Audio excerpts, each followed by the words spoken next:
বলছি এই মাংস আমার পথে কেউ খাবে? না না জামাই, এই মাংস শুধু তোমার জন্য, তুমি সব খেয়ে নাও।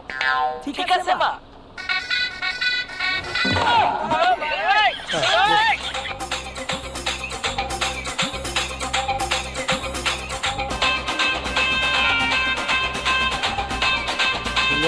আপনার মাদ্রাসার জন্য না বাড়ির জন্য?